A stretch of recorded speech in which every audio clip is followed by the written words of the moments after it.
Rejection is a universal human experience. It stings, humbles, and often leaves us questioning our worth, our path, and even our identity. But to the Stoic, rejection is not a punishment or misfortune. It is an invitation. It is the beginning of a more refined path, a tool for inner cultivation, and a teacher with a stern yet necessary lesson. So, when you find yourself being rejected, know the following. 1. Rejection is not harm, it is judgment.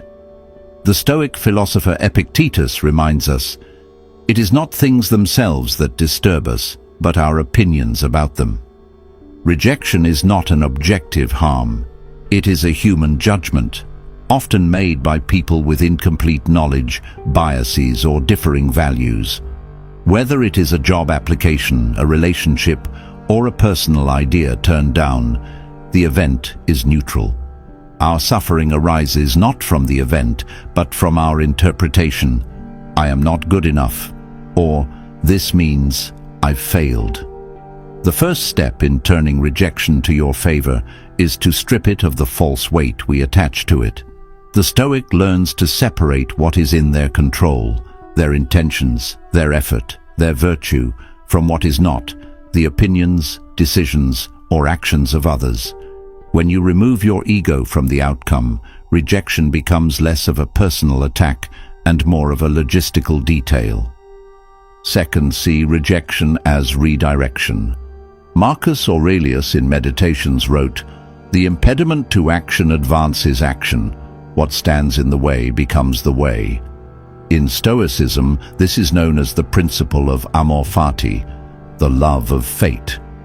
Everything that happens, including rejection, is to be embraced as necessary and even beneficial. The Stoic does not merely accept the rejection, he uses it. Rejection redirects you. It reveals paths that you had not considered, strengthens your ability to adapt, and forces clarity about what truly matters. Often, rejection is the world's way of saying, not here, but there, or even, not yet, but later. Instead of resisting, ask, what is this rejection showing me? Perhaps your path needs refinement. Perhaps you are aiming at something that does not align with your values. Or maybe it's simply preparing you for a better opportunity that requires the humility and strength rejection provides. 3. Rejection trains the soul. Seneca, one of Stoicism's great minds, viewed adversity as a form of exercise for the soul.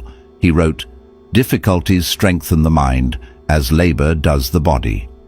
Rejection is a perfect training ground for the Stoic. It tests your apatheia, your freedom from being disturbed by externals. It develops your resilience, sharpens your focus, and teaches you detachment from outcomes. In a culture that idolizes success and fears failure, the Stoic becomes free by embracing the sting of rejection as a necessary tempering of character. A person who has never been rejected may be praised for their success, but they are untested. The Stoic seeks to be unshakable, and that requires exposure to the harsh winds of denial, disappointment, and closed doors.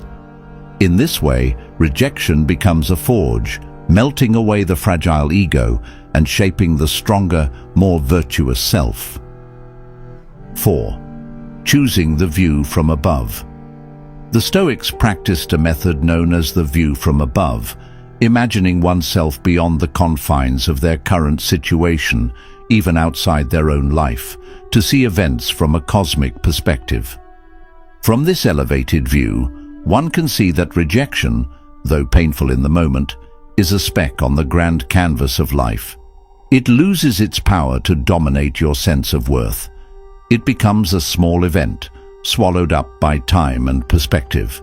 You begin to see that rejection is not an enemy, but part of the pattern, perhaps even a favor, saving you from a greater misstep, or refining your desires to aim towards something truly worthwhile.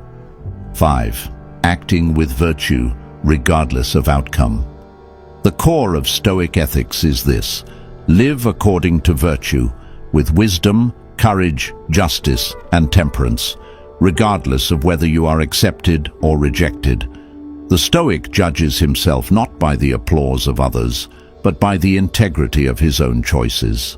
Did you act with honesty, with diligence, with humility? If so, then rejection changes nothing. Your worth remains intact, rooted not in the shifting opinions of the world, but in the unshakable foundation of virtue. In this way, the Stoic turns rejection into favor, not by manipulating outcomes, but by aligning the soul with nature and choosing to respond with reason and dignity. When you learn to welcome rejection as a mentor instead of an enemy, you become untouchable, not because you avoid pain, but because you have learned to convert it into strength.